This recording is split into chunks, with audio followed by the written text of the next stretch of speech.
तो मनुस्मृति एक मनु का विधान है, एक ग्रंथ है ये? मैं इसे धार्मिक ग्रंथ नहीं मानता, ये धार्मिक ग्रंथ नहीं है जी। इस समय मनुस्मृति बड़ी है या संविधान बड़ा है?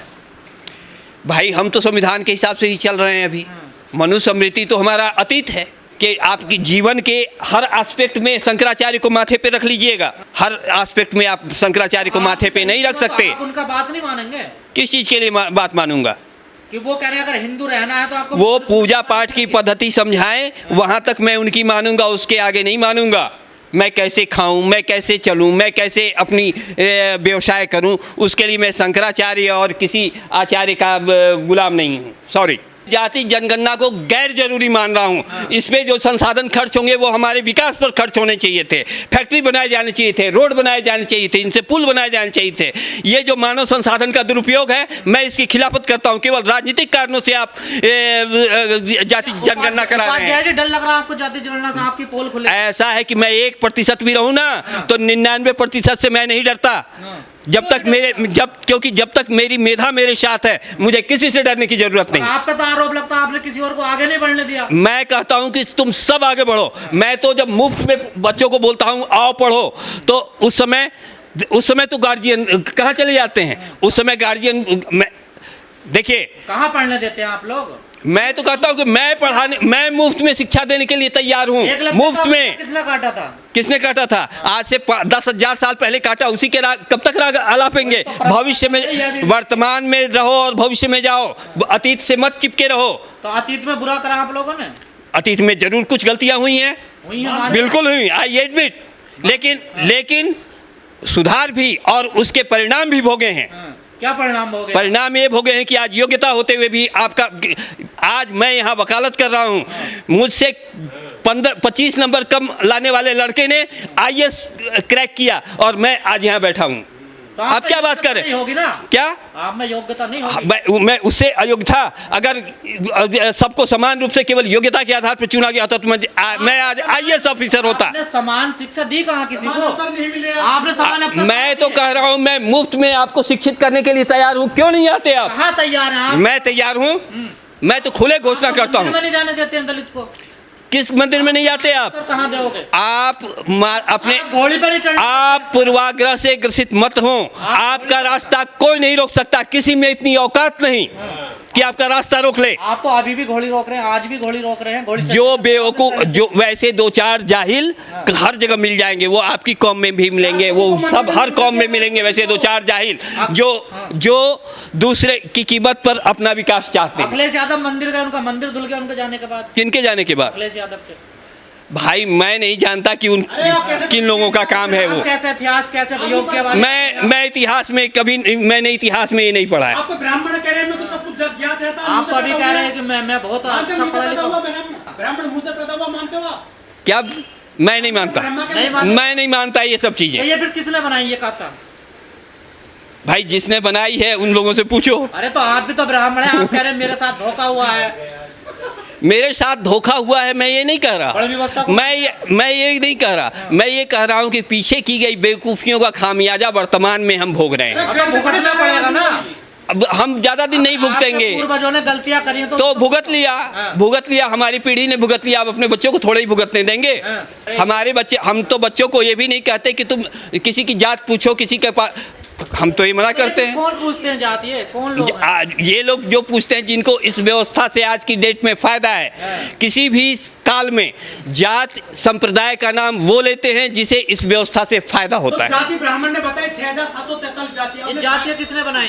जातियां केवल ब्राह्मणों की बनाई हुई नहीं है, आपकी भी बनाई हुई है। जैसे कि वणिक समुदाय। अगर भागवत आपको कह रहे हैं पंडितों ने बनाई है। मोहन भागवत का इतिहास बहुत कमजोर है। क्या उन्हें नहीं मालूम है इतिहास? जातियां यहाँ पेशे के हिसाब से बनी। न ब्राह्मणों ने बनाई, न राजपूतों ने बनाई, न हरिजनों ने बनाई, न पिछड़ों ने बनाई। ये किसी की बनाई हुई नहीं है। ब्राह्मण का नाम बताना दिल्ली में। जातियां यहाँ इस मुल्क में। ब्राह्मण का नाम बताओ जो दिल्ली में वर्तमान में कि मानव मल उठाता हो, अभी गटर साफ करता हो। ब्राह्मण का नाम बताइए। मुझे नहीं मालूम। तो फिर मुझे नहीं मालूम। क्यों दलित उठाते हैं उसको? मत उठाइए। आप मत उठाइए। क्यों उठाते हैं? आप क्यों उठाते हैं? आप सॉरी आप नहीं, आपको कोई मजबूर नहीं करता कि आज की डेट में उठाइए। आप उठाते हैं, आप किसी फायदे के लिए उठाते हैं। आपको लगता है कि नहीं सर, ये हमारी बनाई व्यवस्था नहीं है, आज आपकी व्यवस्था है, क्यों नहीं खत्म कर देते इसे? बड़ी व्यवस्था किसने बनाई? मानव मल क्यों उठवा रहे हैं? हर जगह बना, आपने बनाया ना उनको, हैं? आप सफाई कर्मी बनोगे किसे नहीं? जिस समय अपनी देखिए, शादी वाल्मीकि समाज में करोगे? मैं अगर लड़का कर लेगा तो मैं रोकूंगा भी नहीं, अपनी लड़की की शादी करोगे? कर लेगा तो रोकूंगा भी नहीं। अगर कोई वाल्मीकि लड़की आपके लड़के से शादी करोगे? रोटी बेटी का रिश्ता करोगे? भाई अगर मेरा बेटा कर लेगा तो मैं रोकूंगा भी नहीं। आप परमिशन दोगे? क्या किस चीज की परमिशन की जरूरत है आज की डेट में? आपको लगता है? नहीं, आपकी तरफ से रास्ते खुले हैं, सारा रास्ता खुला हुआ है। अगर ऐसा नहीं होता तो बाबा साहब की बीबी पंडितानी थी, ये आपको पता होना चाहिए। बाबा साहब तो नहीं तो क्यों नहीं बनते बाबा साहब? कोशिश कीजिए। नहीं आप ना आप बन सके हो, अपने बच्चों को बाबा साहब बनाने की कोशिश कीजिए। हर लड़की सभ्यता महिला तो नहीं है, उसके ऐसा भी नहीं है ना। सवाल है कि देखिए, आप अपने को अपलिफ्ट कीजिएगा, नेचुरली सब मिक्सअप होगा। राष्ट्रपति नंबर 1 आदमी होता है, सब सर्वोच्च, उसको मंदिर में नहीं घुसने दिया, मंत्री को नहीं घुसने दिया। भाई मैं तो ऐसे धर्माचार्यों को, धार्मिक लोगों को अज्ञानी समझता हूँ। तो आप तो अभी कह रहे हैं कि हम सबसे ज्यादा पढ़े लिखे हैं, ब्राह्मण हैं हम। देखिए, मैं ब्राह्मण होने के नाते अपने को पढ़ा लिखा नहीं समझता हूँ। मैं एक इंडिविजुअल के रूप में कहता हूँ कि हाँ मैंने पढ़ा है, मैंने पढ़ाई की है। ब्राह्मण होने से क्या होता है? पूंछ लगे हैं क्या मेरे? मैंने तो ब्राह्मणवादी चीज, मैंने तो अपना टाइटल बचपन में हटा के अलग कर दिया। मेरे परिवार में किसी ने नहीं हटाया, मैंने अलग कर दिया, क्योंकि मैं इंडिविजुअल के रूप में अपने को एक बौद्धिक व्यक्ति मानता हूँ। मैं जाति से, मेरी खोपड़ी में कोई बुद्धि नहीं आई है। तो ब्राह्मण होने कोई फायदा नहीं मिला आपको? ब्राह्मण होने का फायदा मुझे तो कुछ नजर वैसा नहीं आया कि कोई फायदा हुआ हो। कभी आपका अपमान हुआ? किस चीज के मामले में? जिस तरह से SC/ST को अपमान झेलना पड़ता है, किस चीज में? कौन अपमान कर रहा है आपका? कौन अपमानित कर रहा है आपको? उसे जूते निकाल के मारिए जो अपमानित कर रहा हो। जी आप तो उपाध्याय हैं, राम भद्रा जी जो है वो कह रहे हैं ये तो नीच ब्राह्मण होते हैं। ये तो होने दीजिए, अगर उनका यही मत, सॉरी ठीक है, अच्छा है, कोई दिक्कत नहीं। तो ब्राह्मणों में भी जातिवाद होता है? मुझे नहीं मालूम भाई, राम भद्राचार्य जी कौन से संविधान और कौन से विधान का सहारा ले रहे हैं। आप छूत को आप बिल्कुल गलत मानते हैं? मेरे विचार से छुआछूत और ये जो चीज़ें हैं वो आपके आचरण पर डिपेंड करनी चाहिए। आचरण के हिसाब से व्यक्ति का स्तर निर्धारित होना चाहिए, ना कि उसके जाति के हिसाब से। ना कि पीछा नहीं छोड़ के मरने के बाद में आपको मानना शमशान घाट पर अंतिम संस्कार नहीं करने दिया जा रहा। आप कैसी बात कर रहे हो उपाध्याय जी? 21वीं सदी में देखिए, कल की घटना है ये अलीगढ़ में। देखिए किसी ने जय भीम बोल दिया, उसको पीटा गया। आप तो जय भीम तो मैं भी बोल दूंगा, मुझे भी जय भीम बोलने में कोई दिक्कत नहीं है। अरे भीम जैसा जय भीम बोलने में क्या दिक्कत है? ऐसी घटना हो रही है ना, देखिए अभी। ऐसे तो मूर्ख तो हर जगह मिलेंगे आपको। शंकराचार्य जी समाज शास्त्री होते, इन चीज़ों को गहराई से समझते होते, तो उन्हें इतना पता होना चाहिए कि प्रतिगामी नहीं हुआ जाता, अग्रगामी हुआ जाता है। हम अतीत की ओर नहीं लौट सकते। अगर मनुस्मृति इस कालखंड के लिए उचित होती तो लोग आज तक मनुस्मृति से चिपके रहते। समय के बदलाव के साथ हर चीज़ अप्रासंगिक हो जाती है, चाहे वो मनुस्मृति ही क्यों ना हो। तो फिर क्यों कह रहे हो ऐसा? कि उन्हें आधुनिक समाज की थोड़ी कम समझ हो। शंकराचार्य हैं वो, तो देखिए हिंदू धर्म में 4 ही शंकराचार्य होते हैं, 4 में से एक वो हैं। तो इससे क्या फर्क पड़ता है? हाँ, राहुल गांधी को ना हिंदू धर्म से निकाल दिया। देखिए मनुस्मृति से आपको दिक्कत है? मनुस्मृति किसी जमाने में प्रासंगिक थी, वह आवश्यक था एक कबीलाई समाज के लिए। जब एक कबीले में लोग रहते थे, कोई सिस्टम नहीं था, उस समय मनुस्मृति आई और उस समय उसकी उपयोगिता थी। लेकिन आज जब हम वहाँ से 4-5 हज़ार साल आगे आ गए हैं, फिर मनुस्मृति की बात करना मुझे तो सरासर बेवकूफ़ी नज़र आती है। तो क्या कहना चाहोगे शंकराचार्य? शंकराचार्य जी को मैं यही कहना चाहूँगा कि केवल अतीत से चिपके रहने की बजाय वर्तमान और भविष्य की ओर भी देखना चाहिए। हर व्यक्ति का अपना नज़रिया होता है, वो किस नज़रिए से कह रहे हैं मुझे तो समझ में नहीं आता। नहीं आता समझ में? ना। तो कौन समझेगा फिर? किसको समझाने की कोशिश कर रहे हैं वो कि मनुस्मृति को मानो? भाषण दे रहे हैं वो भाषण दुनिया। देखिए, अगर कोई भी व्यक्ति कोई बात कहता है, कहने के लिए आपके पास मुंह है, कह लीजिए, लेकिन कोई आम व्यक्ति नहीं कह रहा, शंकराचार्य कह रहे हैं सर, हिंदू धर्म के शंकराचार्य। वो केवल धर्म के मामले के लिए है ना भाई, कि आपकी जीवन के हर एस्पेक्ट में शंकराचार्य को माथे पे रख लीजिएगा। हर एस्पेक्ट में आप शंकराचार्य को माथे पे नहीं रख सकते। आप उनका बात नहीं मानेंगे? किस चीज़ के लिए बात मानूंगा? कि वो कह रहे हैं अगर हिंदू रहना है तो आपको वो पूजा पाठ की पद्धति समझाएं, वहाँ तक मैं उनकी मानूंगा, उसके आगे नहीं मानूंगा। मैं कैसे खाऊं, मैं कैसे चलूं, मैं कैसे अपनी व्यवसाय करूं, उसके लिए मैं शंकराचार्य और किसी आचार्य का गुलाम नहीं हूं। सॉरी।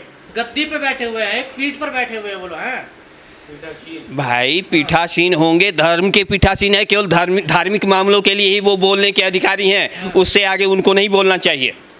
तो मनुस्मृति एक मनु का विधान है, एक ग्रंथ है ये? मैं इसे धार्मिक ग्रंथ नहीं मानता, ये धार्मिक ग्रंथ नहीं है। आप में अगर जरा भी इतिहास बोध हो, इतिहास समझते हो, तो यह जानिए कि मनुस्मृति वो चीज़ है, वो विधान है जो एक कबीलाई समाज के ठीक बाद आपके सामने आया। जहाँ कोई विधान नहीं था वहाँ एक विधान आया, तो उस समय वह उपयोगी था। लेकिन 4000 5000 साल बीतने के क्रम में बहुत सारी परिस्थितियां बदली, बहुत सारी नई चीज़ें आई, वहाँ पर मनुस्मृति आज की डेट में अप्रासंगिक है। तो फिर ग्रंथ क्यों घोषित किया जा रहा है मनुस्मृति को? ग्रंथ है इसलिए घोषित किया जा रहा है, इसमें कौन सी बड़ी बात है? अभी मैंने किया कि नहीं है ये ग्रंथ है भाई। ग्रंथ से क्या मतलब? ग्रंथ किसी जमाने में वह ग्रंथ एक विधान था। ग्रंथ आज भी हो, रखा हो, पुस्तक रखी हो, तो क्या आप हर जमाने किसी ऐसा है कि इस देश में अलग अलग कालखंडों में अलग अलग विधान रहा है, तो अलग अलग। जी इस समय मनुस्मृति बड़ी है या संविधान बड़ा है? भाई हम तो संविधान के हिसाब से ही चल रहे हैं अभी। मनुस्मृति तो हमारा अतीत है, अतीत है वो। अतीत है। अतीत वर्तमान और भविष्य नहीं हो सकता। वर्तमान और भविष्य, वर्तमान में संविधान है, भविष्य में इस संविधान की जगह भी कोई दूसरी चीज़ आएगी। आपको उम्मीद है संविधान बदला जाएगा? रोज बदल, इसमें तो बराबर बदलाव हो रहा है, संविधान में भी बदलाव हो रहा है। किसी दिन इससे भी कोई नई प्रगतिगामी चीज़ आ जाएगी, पूरा का पूरा बदल दिया जाएगा। इस देश को वहाँ पर ला के छोड़ दिया है कि फालतू के पचड़े में और फालतू के विवादों में घिरे रहो और वास्तविक समस्याओं से तुम्हारा ध्यान दूर हटा रहे, ताकि उन्हें ज़्यादा कुछ करने की ज़रूरत ना हो। सरकार ऐसा कर रही है? मैं तो हर राजनीतिक दल को इसका जिम्मेवार मानता हूँ, इवन सरकार भी। जाति जनगणना का ऐलान कर दिया सरकार ने, देखिए ये गैर जरूरी चीज़ थी। मैं इसकी बिल्कुल गैर जरूरी चीज़ थी। आपको इससे क्या मिल जाएगा? मुझे तो नहीं लगता कि इससे आपकी जीवन स्तर में 1% का भी अंतर आएगा। मैं कहता हूं कि कोई भी सरकार या कोई भी सिस्टम ऐसा होना चाहिए जिससे हमारा जीवन स्तर उठता हो। 1% ही सही, 2% ही है। इससे अच्छा देखी जाएगी किसकी कितनी संख्या, उसी हिसाब से नीति बनाई जाएंगी ना। नीति बनाने के लिए आज आपको नीति बनाने से कौन रोक रहा है? आपको सहज अनुमान लगा सकते हैं कौन कितना है, और क्या जो कम रहेगा तो आप उसके हितों को खा जाइएगा। जिसकी जितनी संख्या भारी उसकी उतनी हिस्सेदारी हिस्सेदारी आज भी वैसे ही है संसाधनों में। कहाँ हिस्सेदारी है? मुझे तो जो जितनी मेहनत कर रहा है उतनी ले रहा है, और अगर नहीं ले पा रहा है तो उसके लिए सिस्टम दोषी है। इस सिस्टम को बदलिए ताकि आपको अपने मेहनत के अनुरूप मिल सके। कितने पिछड़े बीसी बने देश में बताइए? क्या यूनिवर्सिटियों के कितने बीसी जो हैं वो पिछड़े? मैं तो कह रहा हूं कि बहुत से पिछड़े, बहुत से, सुन लीजिए, मैं तो मानता हूं कि बहुत से पिछड़े या बहुत से ऐसे लोग जो कमतर हैं, कम योग्यता वाले हैं, उनको केवल इसी नाम पर आप चाहते हैं कि हम सत्ता में आए। आप योग्यता बढ़ाइए। सॉरी, पिछड़ों की योग्यता नहीं होती। आप अपनी योग्यता पढ़ाई में, आपको पढ़ाई के लिए ज़्यादा अवसर दिए जाने की ज़रूरत है। आपको अपने बच्चों को ज़्यादा पढ़ाई पर जोर देने की ज़रूरत है। भेदभाव जो होता है इंटरव्यू में, कौन भेदभाव करता है? जो भेदभाव करता है उठा कूड़ेदान में फेंक दीजिए उसे। कैसे उठा के फेंकें कूड़ेदान? क्यों नहीं फेंक दोगे भाई? सिस्टम तुम्हारे साथ है, क्या बात कर रहे हो? जातिवाद नहीं होता है? पिछड़ों के साथ जातिवाद नहीं होता? मुझे तो लग रहा है कि आज पिछड़े सत्ता के शीर्ष पर बैठे हुए हैं। सत्ता के शीर्ष पर भी पिछड़ा बैठा है, और प्रधानमंत्री, गृह मंत्री इस देश के दो सबसे महत्वपूर्ण व्यक्ति हैं, और वो किस वर्ग से आते हैं? या हर पद पे ब्राह्मण क्यों मिलता है? कहाँ पर? मुझे तो ब्राह्मण दिखाई ही आजकल बहुत कम पड़ता है।